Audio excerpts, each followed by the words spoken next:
Allende, il a été prisonnier de sa légalité, bien sûr, et il y a une formule espagnole très imagée, mais très juste en même temps, qui explique bien ça. On dit « il murió en su ley », il est mort dans sa loi.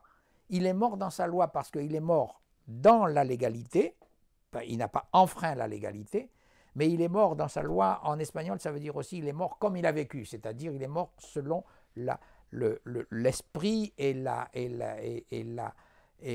ligne qu'il s'était tracée, selon l'esprit qu'il avait déclaré dès le début comme comme leader socialiste et comme président du Chili ensuite. Et le monde regardait cette expérience de tout, mais Allende et le gouvernement d'Allende étaient seuls.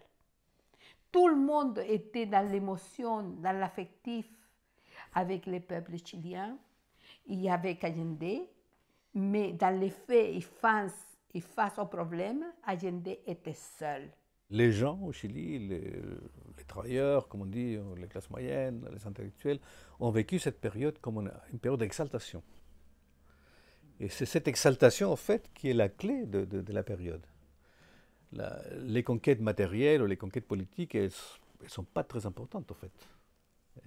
Elles sont toutes restées en projet. Mais ce qu'on a conquis, c'est ça. C'est de réunir ce désir des changements, ce désir d'améliorer la vie, enfin c'est la vieille tradition révolutionnaire, hein, depuis la Révolution française, de conquérir le bonheur. Ça, c'est incarné dans la figure d'Allende. Allende n'était pas un saint.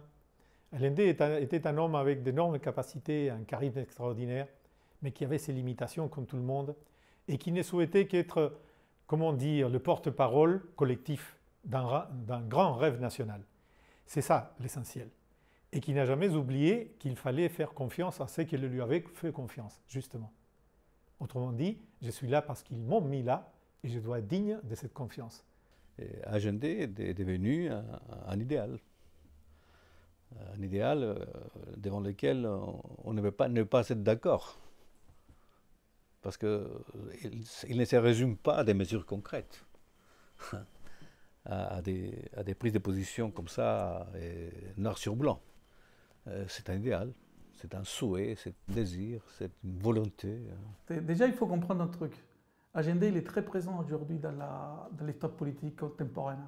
Aujourd'hui, il est présent en Bolivie, il est présent au Venezuela. Il y a une ouverture politique qui rompt aujourd'hui avec les dogmatismes staliniens. Et ça, c'est dans l'idée de la projection de ce qu'il y a au futur. Dans un projet politique, il faut tout le monde. Même ceux qui ne sont pas d'accord avec toi parce que tu aides à penser. Même s'il est de droite, il faut qu'il soit là parce qu'il t'aide à penser. Il t'aide à te dépasser. Parce qu'on ne peut pas s'endormir. Jamais, on ne peut jamais s'endormir. Tout est éphémère. Tout change. C'est écrit dans les pensées de Marx quelque part. C'est l'ouverture d'esprit d'Allende qui prime. La réussite de faire la politique large, d'ouvrir l'éventail, jamais les fermer. On essaye de l'enfermer, mais lui ne veut pas s'enfermer. Il essaie de s'ouvrir tout le temps. Et tu vois comment Allende il est là, qu'il sait s'ouvrir. Allende, il a un élan de force et d'amour qui existe encore. Parce qu'à quelle époque, nous, on avait 20 ans, maintenant on a 60 ans, et on continue à être fidèle à cet Allende.